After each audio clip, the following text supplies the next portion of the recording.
ഇന്ന് ഒ പിയിൽ വരുന്ന പല പേഷ്യൻസും പറയുന്ന ഒരു കംപ്ലൈൻ്റ് ആണ് ഗ്യാസിനെ പറ്റി. എന്ത് കഴിച്ചാലും ഉടനെ വയറിൽ ഗ്യാസ് കയറുക, പെരുകിയിരിക്കുന്ന അവസ്ഥ, അതേപോലെ ഗ്യാസ് വന്നിട്ട് പല നെഞ്ചരിച്ചിലോ അല്ലെങ്കിൽ കീഴ്വായുവിൻ്റെ പ്രശ്നം, പിന്നെ ഏമ്പക്കത്തിൻ്റെ പ്രശ്നം, ഇങ്ങനെയൊക്കെ പല ആളുകളും വന്നിട്ട് പറയാറുണ്ട്. അപ്പോൾ ഇന്നത്തെ വീഡിയോയിലൂടെ എങ്ങനെയാണ് ഈ ഗ്യാസിൻ്റെ പ്രശ്നങ്ങൾ ഉണ്ടാകുന്നതെന്നും അതെങ്ങനെയാണ് നമുക്ക് മാനേജ് ചെയ്യാൻ പറ്റുന്നതെന്നും ഉള്ള കാര്യങ്ങൾ നമുക്ക് നോക്കാം. എൻ്റെ പേര് doctor Sandra Ajith, medical officer, Prana nature care centre, Kollam district.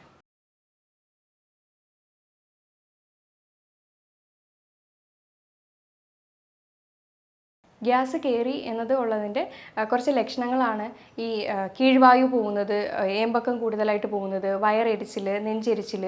അപ്പോൾ ഇങ്ങനെയൊക്കെ വരുമ്പോഴാണ് ഗ്യാസിൻ്റെ ബുദ്ധിമുട്ട് ഉണ്ട് എന്നുള്ളത് നമ്മൾ മനസ്സിലാക്കുന്നത്. അപ്പോൾ മെയിനായിട്ടും ഇതിനുള്ള കാരണം ഭക്ഷണം ദഹിക്കാത്തത് ഒരു കാരണമാണ്, ഇൻഡൈജഷൻ. അപ്പോൾ അത് ഒന്നെങ്കിൽ നമ്മുടെ ദഹനരസത്തിൻ്റെ കുറവായിരിക്കാം, അല്ലെങ്കിൽ എപ്പോഴും ആൻറ്റിബയോട്ടിക്സ് ഒക്കെ എടുക്കുന്നവരായിരിക്കാം. അപ്പോൾ ഇങ്ങനെ ഉള്ളവരിൽ നമുക്ക് ദഹനത്തിൻ്റെ പ്രശ്നം ഉണ്ടാവുകയും അങ്ങനെ അവിടെ കിടന്ന് ഗ്യാസ് ഫോം ചെയ്യുകയാണ് ചെയ്യുന്നത്. രണ്ട് തരത്തിലാണ് ഗ്യാസ് ഉണ്ടാവുന്നത്. ഒന്ന് നമ്മൾ വായുവായിട്ട് വിഴുങ്ങുന്നതും ഒന്ന് ഭക്ഷണത്തിൽ കൂടെയുമാണ് ഉണ്ടാകുന്നത്. ഒന്ന് വായുവായിട്ട് വിഴുങ്ങുന്നതെന്ന് പറയുമ്പോൾ നമ്മൾ പെട്ടെന്ന് തന്നെ ഭക്ഷണം വാരി കഴിക്കുന്നത്, എന്തെങ്കിലും ഒരു അത്യാവശ്യത്തിന് പെട്ടെന്ന് പോകണം എന്നുള്ളത് കൊണ്ട് പെട്ടെന്ന് വാരി വലിച്ച് കഴിക്കുന്ന സമയത്തും, അതേപോലെ സ്ട്രോയുടെ ഉപയോഗവും സംസാരിച്ചുകൊണ്ട് കഴിക്കുമ്പോഴും ഒക്കെയാണ് വായു ഉള്ളിലേക്ക് പോയി ഗ്യാസ് ഫോം ചെയ്യുന്നത്. അപ്പോൾ അല്ലാതെ വരുന്നത് ചില ഭക്ഷണത്തിൻ്റെ ഇത് മൂലമാണ് ഗ്യാസ് കൂടുതലും ഉണ്ടാവുന്നത്. പിന്നെ ഇത് കൂടാതെ തന്നെ സ്ട്രെസ്സ്, ടെൻഷൻ, ആങ്സൈറ്റി ഉള്ള സമയത്ത് ഗ്യാസ് പെരുക്കം ഉണ്ടാവാനായിട്ടുള്ള ചാൻസ് കൂടുതലാണ്. ഈ സമയത്ത് സ്ട്രെസ് ഹോർമോൺ ആയിട്ടുള്ള കോർട്ടിസോൾ റിലീസ് ചെയ്യുമ്പോൾ നമ്മുടെ പിത്തരസത്തിൻ്റെ ഉൽപ്പാദനം കുറയും. അങ്ങനെ ദഹനത്തിൻ്റെ ഒരു ബുദ്ധിമുട്ട് അവിടെ വരികയാണ് ചെയ്യുന്നത്. അടിവയറിൽ കൂടുതലും ഗ്യാസ് കയറുന്നത് പാല് കുടിക്കുന്നവർക്കാണ്. അതായത് ലാക്ടോസ് ഇൻടോളറൻസ് ഉള്ളവർക്ക് കുടിച്ചു കഴിഞ്ഞ് കഴിഞ്ഞാൽ ഈ ലാക്ടോസ് എന്ന് പറയുന്നത് ഒരു പ്രോട്ടീൻ, പാലിലെ പ്രോട്ടീനാണ്. അപ്പോൾ ഇത് ഡൈജസ്റ്റ് ചെയ്യണമെങ്കിൽ ലാക്ടേസ് എന്ന് പറയുന്ന എൻസൈമിൻ്റെ ആവശ്യകതയുണ്ട്. അപ്പോൾ ഇത് അവിടെ എൻസൈം അവിടെ ഇല്ലെങ്കിൽ അപ്പോൾ അങ്ങനെ ബുദ്ധിമുട്ടുണ്ടാക്കി അവിടെ ഇരുന്ന് ഗ്യാസ് ഫോം ചെയ്യുകയാണ് ഉണ്ടാവുന്നത്. അങ്ങനെ പാല് കുടിക്കാൻ കഴിയാത്തവരിൽ ഇതേപോലെ ഗ്യാസ് കയറാനായിട്ടുള്ള ചാൻസ് കൂടുതലാണ്. ഈ എൻസൈം ഉള്ളത്, അതായത് ലാക്ടേസ് എൻസൈം കൂടുതലും കുട്ടികളിലാണ് ഉള്ളത്. അപ്പോൾ മുതിർന്നവരിൽ അധികം പാല് കുടിക്കുന്നതിൽ വലിയ അർത്ഥമൊന്നുമില്ല. പാലിലെ പ്രൊഡക്ട്സ് ആണെങ്കിൽ ഉപയോഗിക്കാവുന്നതാണ്. ഇതുപോലെ തന്നെയാണ് ഡയബറ്റിക് പേഷ്യൻസിൽ, അവർക്കും ഇതേപോലെ ദഹനത്തിൻ്റെ പ്രശ്നങ്ങൾ ഉണ്ടാവാറുണ്ട്. അതായത് അസിഡിറ്റി അങ്ങനെയൊക്കെ വരുന്ന സമയത്ത് അസിഡിറ്റി, നെഞ്ചരിച്ചിലും ഒക്കെ ഇവർക്ക് കൂടുതലും കാണാറുണ്ട്. ഇത് എല്ലാം ദഹനത്തിൻ്റെ പ്രശ്നം കൊണ്ട് ഉണ്ടാവുന്നതാണ്. അതേപോലെ അസിഡിറ്റി, നെഞ്ചരിച്ചിൽ മാത്രമല്ല, ഇപ്പോൾ വായനാറ്റവും ഇതേപോലെ ഈ ഒരു ബുദ്ധിമുട്ട് കൊണ്ട് തന്നെയാണ് ഈ ഡയബറ്റിക് പേഷ്യൻസിൽ ഉണ്ടാവാനായിട്ടുള്ള കാരണം. കഴിച്ചിട്ട് ഉടനെ തന്നെ ഹെവി ആയിട്ടുള്ള വർക്കോ അല്ലെങ്കിൽ എക്സസൈസോ ഒക്കെ ചെയ്യുമ്പോൾ ഗ്യാസിൻ്റെ പ്രശ്നം ഉണ്ടാവാറുണ്ട്. അതുപോലെ തന്നെയാണ് മലബന്ധം ഉള്ളവർക്കും ഗ്യാസിൻ്റെ പ്രശ്നം ഉണ്ടാവാറുണ്ട്. അതങ്ങനെ തന്നെ കെട്ടിക്കിടന്ന് അവിടെ ഗ്യാസിൻ്റെ പ്രശ്നം കൂട്ടുകയാണ് ചെയ്യുന്നത്. അധികമായിട്ട് ഫൈബർ കണ്ടൻറ്റ് എടുക്കുന്നവർക്കും ഗ്യാസിൻ്റെ പ്രശ്നങ്ങൾ ഉണ്ടാവാറുണ്ട്. ഫൈബർ കണ്ടൻറ്റ് എടുക്കണം ഉള്ളതുകൊണ്ട് ആവശ്യത്തിലധികം ഫൈബർ എടുക്കുന്നവരാണ് പലരും. പക്ഷേ അങ്ങനെ ചെയ്യുന്നതും ഗ്യാസിൻ്റെ പ്രശ്നത്തെ കൂട്ടുകയാണ് ചെയ്യുന്നത്. ഇത് കൂടാതെ ചില കാര്യങ്ങളും നമുക്ക് ഗ്യാസിൻ്റെ പ്രശ്നങ്ങൾ ഉണ്ടാക്കാറുണ്ട്. അതായത് വയറ്റിൽ അല്ലെങ്കിൽ ആമാശയത്തിലോ പുണ്ണുകൾ ഉണ്ടാവുന്നത്, അതായത് ചില ബാക്ടീരിയാസ് ഉണ്ട്, എച്ച് പൈലോറി ബാക്ടീരിയ ഒക്കെ വന്നിട്ട് അവിടെ അങ്ങനെ അൾസർ പോലെ ഫോം ചെയ്യുകയാണെങ്കിലും ഗ്യാസിൻ്റെ പ്രശ്നങ്ങൾ ഉണ്ടാക്കാനായിട്ടുള്ള ചാൻസ് കൂടുതലാണ്. അടുത്തതായി ദഹനരസമായിട്ടുള്ള HCl അത് അധികമായി കഴിയുമ്പോൾ ഗേർഡ് എന്ന് പറയുന്ന ഒരു സിംറ്റം ഉണ്ടാക്കാറുണ്ട്. അപ്പോഴും ഗ്യാസിൻ്റെ ബുദ്ധിമുട്ട് പോലെ ഉണ്ടാക്കാറുണ്ട്. അതുപോലെ പിത്തസഞ്ചിയിൽ ഉണ്ടാകുന്ന കല്ലുകൾ, അതായത് അതിൻ്റെ ബുദ്ധിമുട്ട് വരുമ്പോഴും ഗ്യാസിൻ്റെ ഒരു സിംറ്റമായിട്ട് തന്നെ കാണാറുണ്ട്. ക്യാൻസർ പോലുള്ള അസുഖത്തിനും ഇതേപോലെ ഗ്യാസിൻ്റെ ലക്ഷണങ്ങളായിട്ട് കാണാറുണ്ട്. അതേപോലെ തന്നെ ഹൃദയത്തിൻ്റെ പമ്പിങ്ങിൽ എന്തെങ്കിലും ഡിഫറൻസോ കാര്യങ്ങളോ ഒക്കെ വരുവാണെങ്കിലും ഗ്യാസിൻ്റെ ബുദ്ധിമുട്ട് ഉണ്ടാവാറുണ്ട്. പിന്നെ തൈറോയ്ഡ് പേഷ്യൻസിലോ അല്ലെങ്കിൽ കിഡ്നി പേഷ്യൻസിലോ ഡയബറ്റിക് പേഷ്യൻസിലോ ഒക്കെ ഇതേപോലെ ഗ്യാസിൻ്റെ പ്രശ്നങ്ങൾ ഉണ്ടാവാറുണ്ട്.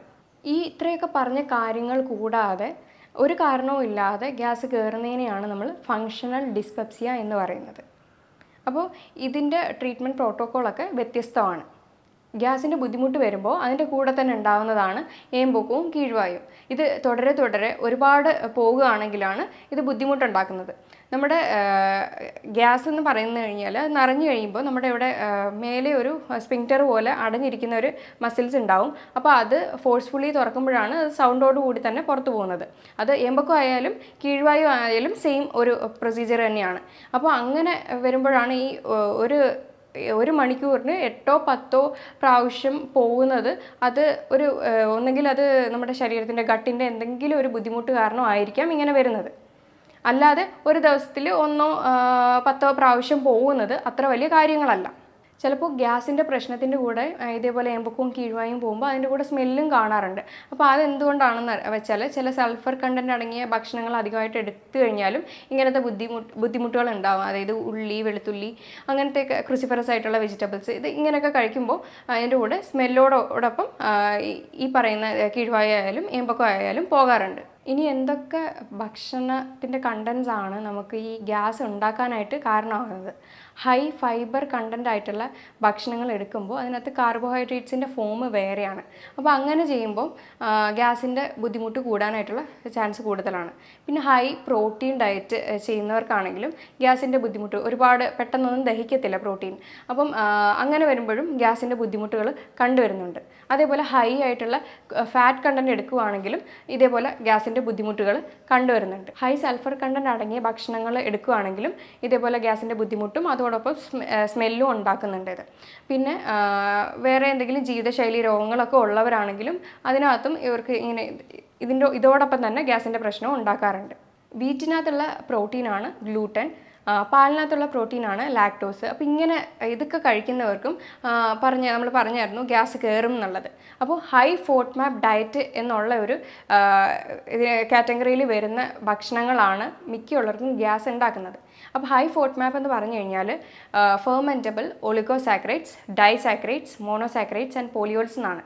അപ്പോൾ ഇങ്ങനെ പറയുന്നതെന്ന് വെച്ച് കഴിഞ്ഞാൽ അധികമായിട്ടും പുളിപ്പിക്കാൻ പറ്റുന്നതും അതേപോലെ തന്നെ പലതരത്തിലുള്ള ഷുഗർ കണ്ടൻറ്റും ആഡ് ചെയ്ത് വരുന്ന ഫുഡിനെയാണ് ഹൈ ഫോഡ്മാപ്പ് ഡയറ്റിൽ ഉൾപ്പെടുത്തിയിരിക്കുന്നത്. അപ്പോൾ അതൊക്കെ ഒന്ന് മാറ്റി ലോ ഫോഡ്മാപ്പ് ഡയറ്റിലേക്ക് വരികയാണെങ്കിൽ ഗ്യാസിൻ്റെ പ്രശ്നം കൂടാതെ ഇറിറ്റബിൾ ബവൽ സിൻഡ്രോം ആയാലും ഇൻഫ്ലമേറ്ററി ബവൽ ഡിസീസ് പോലുള്ള രോഗങ്ങളായാലും ഒക്കെ മാറ്റാനായിട്ട് കഴിയും. എന്നാൽ ഈ ഫോഡ്മാപ്പിൽ ഉൾപ്പെടുന്ന എല്ലാ ഭക്ഷണങ്ങളും നമുക്ക് ജീവിതകാലം മുഴുവൻ നമുക്ക് ഒഴിവാക്കാനായിട്ട് കഴിയത്തില്ല. എന്നാൽ ഇത് ഒഴിവാക്കിയത് കൊണ്ട് പൂർണ്ണമായിട്ട് ഗ്യാസിൻ്റെ പ്രശ്നമായാലും മാറാൻ പോകുന്നില്ല. ഇത് ഓരോ പേഷ്യൻ്റ് അനുസരിച്ച്, ഓരോ ക്ലയൻ്റ് അനുസരിച്ച് ഇത് വ്യത്യസ്തമായിരിക്കും. അത് അവരുടെ ഗ്യാസിൻ്റെ പ്രശ്നം എത്രത്തോളം ഉണ്ടാക്കുന്നുണ്ട്, എന്തൊക്കെ ഭക്ഷണങ്ങൾ കഴിക്കുമ്പോഴാണ്, അതേപോലെ എത്രത്തോളം ഇൻറ്റൻസിറ്റിയിൽ അത് വരുന്നുണ്ട്, പിന്നെ പ്രായപരിധി, ഇതെല്ലാം നമ്മൾ കണക്കിലെടുത്താണ് ഇതിൻ്റെ ട്രീറ്റ്മെൻറ്റ് ഡിസൈൻ ചെയ്യുന്നത്. എന്നാൽ ഇത് പറഞ്ഞായിരുന്നു ട്രീറ്റ്മെൻറ്റ് വശം തന്നെ ഡിഫറെൻ്റ് ആയിരിക്കുമെന്ന്. എങ്ങനെയാണെന്ന് വെച്ച് കഴിഞ്ഞാൽ ഇത് കൂടുതലുള്ള ആളുകൾക്ക് നമുക്ക് ഒരു ഡോക്യുമെൻറ്റേഷൻ ചെയ്യാനായിട്ടാണ് പറയുന്നത്. അതായത് പയറോ പരിപ്പോ എന്ത് കഴിച്ചാലും അതിൻ്റെ ബുദ്ധിമുട്ടുകൾ എന്തെങ്കിലും കാണിക്കുന്നുണ്ടെങ്കിൽ അത് അപ്പം തന്നെ നോട്ട് ചെയ്ത് വെക്കുക. പിന്നെ ഒരു ഡോക്ടറിനെ കൺസൾട്ട് ചെയ്ത് ഇത് കാര്യങ്ങളൊക്കെ ഡീറ്റെയിൽ ആയിട്ട് പറഞ്ഞ് പിന്നെ അത് പതിയെ കൊണ്ട് ഡോക്ടറുടെ നിർദ്ദേശപ്രകാരം മാത്രം അത് റീഇൻട്രൊഡ്യൂസ് ചെയ്ത് തുടങ്ങുക. ഇങ്ങനെയൊക്കെ നമുക്ക് ഒരു പരിധി വരെ ഗ്യാസ്ട്രിക്കിൻ്റെ പ്രശ്നത്തെ മാനേജ് ചെയ്യാൻ പറ്റും. അതുപോലെ തന്നെയാണ് വിര ഇളക്കേണ്ടത്. 6 മാസത്തിൽ ഒരിക്കൽ വിര ഇളക്കുന്നത് നല്ലതായിരിക്കും. അതായത് ഒരാഴ്ചയിൽ ഒരു ടാബ്ലറ്റ് എടുത്തതിന് ശേഷം 2 ആഴ്ചയ്ക്ക് ശേഷം ഒരു ടാബ്ലറ്റ് കൂടെ എടുക്കുന്നത് നല്ലതായിരിക്കും. പിന്നെ ഒരു 6 മാസം കഴിഞ്ഞിട്ട് ചെയ്താൽ മതിയാവും. അതേപോലെ ഹെൽത്തി ബാക്ടീരിയാസിൻ്റെ അളവ് നമ്മുടെ ശരീരത്തിൽ കുറവാണെങ്കിൽ നമ്മൾ പ്രീബയോട്ടിക് പ്രോബയോട്ടിക് ഒക്കെ സപ്ലിമെൻറ്റ് ചെയ്യേണ്ടതാണ്. എന്നാൽ ബാക്ടീരിയയുടെ ഓവർ ഗ്രോത്ത് ആണെങ്കിൽ നമുക്ക് പ്രീബയോട്ടിക് പ്രോബയോട്ടിക് കഴിക്കുമ്പോൾ കൂടുതൽ പ്രശ്നങ്ങളാണ് ഉണ്ടാക്കുന്നത്. അതുകൊണ്ട് അത് കൺഫേം ചെയ്തതിന് ശേഷം മാത്രം അങ്ങനെയുള്ള ഭക്ഷണങ്ങൾ കഴിക്കാനായിട്ട് ശ്രദ്ധിക്കുക. ഇനി ദഹനത്തിലുള്ള ബുദ്ധിമുട്ടുകളാണെങ്കിൽ ആപ്പിൾ സിഡർ വിനെഗർ എടുക്കുക. അത് എടുത്തതിന് ശേഷം അത് ഒരു 1/2 കപ്പ് എടുത്തിട്ട് 1 ഗ്ലാസ് വെള്ളത്തിൽ കലർത്തി ഇത് മിക്സ് ചെയ്ത് വെറും വയറ്റിൽ കഴിച്ചു കഴിഞ്ഞാൽ ദഹനം പ്രോപ്പർ ആവുകയും ചെയ്യും, നമ്മുടെ വയറ്റിലുള്ള ആസിഡിൻ്റെ സെക്രീഷൻ കൂടുകയും ചെയ്യുകയാണ് ചെയ്യുന്നത്. അതുപോലെ തന്നെ വയറിന് ബുദ്ധിമുട്ടുകൾ ഉണ്ടാക്കുന്ന സാഹചര്യങ്ങളൊക്കെ ഒഴിവാക്കി കൊടുക്കുക.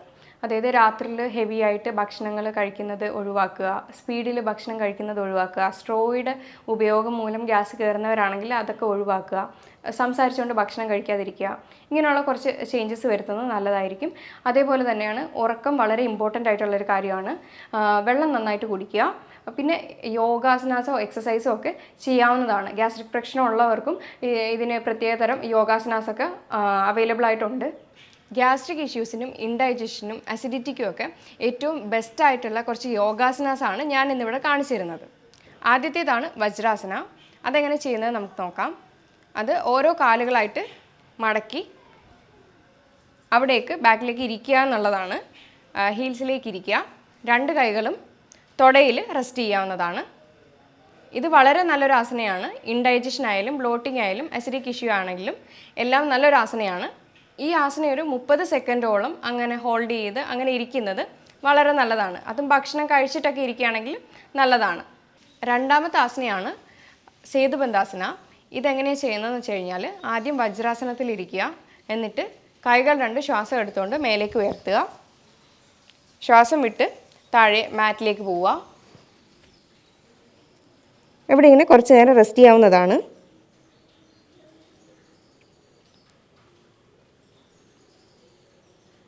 അഗെയിൻ ശ്വാസം എടുത്ത് പതിയെ മേലേക്ക് വരിക, റിലാക്സ് ചെയ്യുക.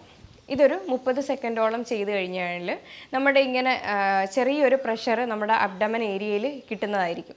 അങ്ങനെ വരുമ്പോഴത്തേക്കും നമ്മുടെ ഈ ബ്ലോട്ടിങ്ങിൻ്റെ ആയാലും ഗ്യാസ്ട്രിക് ഇഷ്യൂ ഒക്കെ ഒന്ന് ശമിച്ച് നല്ലൊരു മാറ്റം ഉണ്ടാകുന്നതായിരിക്കും. മൂന്നാമത്തെ ആസനയാണ് പവനമുക്താസന. ഇത് നമ്മുടെ ഡൈജഷൻ എല്ലാം ഇമ്പ്രൂവ് ചെയ്ത് മെറ്റബോളിസത്തിനെ എല്ലാം വർദ്ധിപ്പിക്കുകയാണ് ചെയ്യുന്നത്. ഇതും നമ്മുടെ ഗ്യാസ്ട്രിക് ഇഷ്യൂസിനെ നന്നായിട്ട് കുറയ്ക്കുന്ന ഒന്നാണ്. ഇതെങ്ങനെയാണ് ചെയ്യുന്നത് നമുക്ക് നോക്കാം. ആദ്യമായിട്ട് കാല് രണ്ടും ഇതേപോലെ നിവർത്തി വെക്കുക. അതിനുശേഷം പതിയെ എൽബോയുടെ സഹായത്തോടുകൂടി മാറ്റിലേക്ക് കിടക്കാവുന്നതാണ്. കാലും കൈകളും ശരീരത്തിന് നേരെ തന്നെ വെക്കുക. എന്നിട്ട് ശ്വാസം എടുത്തുകൊണ്ട് രണ്ട് കാലുകളും മേലേക്ക് ഉയർത്താവുന്നതാണ്. ഉയർത്തി മെല്ലെ മുട്ടുമടക്കി ഇങ്ങനെ കൈകൾ രണ്ടും കൂടെ കൂട്ടി ചേർത്ത് പിടിക്കുക. എന്നിട്ട് ശ്വാസം എടുത്തുകൊണ്ട് തല മേലേക്ക് ഉയർത്തുക. ഒന്നെങ്കിൽ ചിന്ന് അല്ലെങ്കിൽ താടിയെല്ല് മുട്ടിൽ തട്ടിക്കാനായിട്ട് ട്രൈ ചെയ്യുക.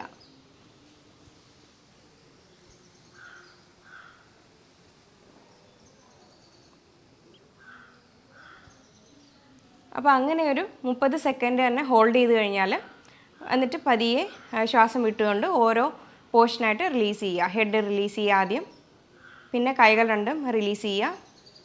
അഗെയിൻ ശ്വാസം മേലേക്ക് എടുക്കുക, ശ്വാസം വിട്ടുകൊണ്ട് കാലുകൾ രണ്ടും താഴേക്ക്. ഇങ്ങനെയാണ് പവനമുക്താസന ചെയ്യുന്നത്. അപ്പോൾ ഈ ആസനാസ് എല്ലാം വീട്ടിൽ നിന്ന് തന്നെ പ്രാക്ടീസ് ചെയ്യാവുന്നതാണ്. അപ്പോൾ ഒരാളുടെ സഹായം ഇല്ലെങ്കിൽ പോലെ തന്നെ ഇത് മൂന്നും ദിവസവും ചെയ്യുന്നത് വയറ് സംബന്ധപ്പെട്ട ഇഷ്യൂസിനെല്ലാം നല്ലൊരു മാറ്റം തന്നെ കൊണ്ടുവരുന്നതായിരിക്കും. ഇതിൻ്റെ കൂടെ നല്ലൊരു ഡയറ്റും അതേപോലെ ഉറക്കവും അതേപോലെ തന്നെ വെള്ളവും നന്നായിട്ട് കുടിക്കേണ്ടത് വളരെ അത്യാവശ്യമാണ്. പിന്നെ ഒരു പരിധി വരെയുള്ള ഗ്യാസിൻ്റെയൊക്കെ പ്രശ്നമാണെങ്കിൽ ജീരക വെള്ളമൊക്കെ തിളപ്പിച്ച് കുടിക്കുന്നത് വളരെ നല്ലതാണ്. പെരുംജീരകം ആയാലും അതൊരു നല്ലൊരു റെമഡിയാണ് നമുക്ക് ഗ്യാസിൻ്റെ പ്രശ്നത്തിലേക്ക് വരുമ്പോൾ. പിന്നെ ഹൈ ഫോട്ട് മാപ്പ് ഡയറ്റ് മാറ്റി ലോ ഫോട്ട് മാപ്പ് ഡയറ്റിലേക്ക് ആക്കാൻ പറഞ്ഞിട്ടുണ്ടായിരുന്നു. ഒരു പരിധി വരെയുള്ള ഗ്യാസ്ട്രിക്കിൻ്റെ പ്രശ്നങ്ങളാണെങ്കിൽ ഈ ഒരു രീതിയിൽ തന്നെ ക്യൂർ ആവുകയും ചെയ്യും. പിന്നെ അത് പയ്യെ കൊണ്ട് ഒരു ഡോക്ടറിൻ്റെ നിർദ്ദേശപ്രകാരം അത് റീഇൻട്രൊഡ്യൂസ് ചെയ്ത് തുടങ്ങാവുന്നതുമാണ്. ഇങ്ങനെ പലതരത്തിലുള്ള കാര്യങ്ങൾ ചെയ്തു കഴിഞ്ഞാൽ നമുക്ക് ഗ്യാസിൻ്റെ പ്രശ്നം ഒരു പരിധി വരെ മാറ്റാൻ കഴിയും. ഈ പറഞ്ഞതിൽ എന്തെങ്കിലും ഡൗട്ടോ കാര്യങ്ങളോ ഉണ്ടെങ്കിൽ താഴെ തന്നിരിക്കുന്ന നമ്പറിലേക്ക് കോൺടാക്റ്റ് ചെയ്യുക. അപ്പോൾ ഇത്രയൊക്കെ ചെയ്ത് കഴിഞ്ഞാൽ തന്നെ ഒരു പരിധി വരെയുള്ള ഗ്യാസിൻ്റെ പ്രശ്നവും ഒക്കെ ഒന്ന് നമുക്ക് ഒഴിവാക്കി കിട്ടും. ഇതിൽ കൂടുതൽ ബുദ്ധിമുട്ടോ കാര്യങ്ങളോ ഉണ്ടെങ്കിൽ ഡോക്ടറിനെ കൺസൾട്ട് ചെയ്ത് ട്രീറ്റ്മെൻറ്റ് എടുക്കേണ്ടതാണ്. ഇനി അടുത്തൊരു വീഡിയോയുമായി വീണ്ടും കാണാം. Thank you.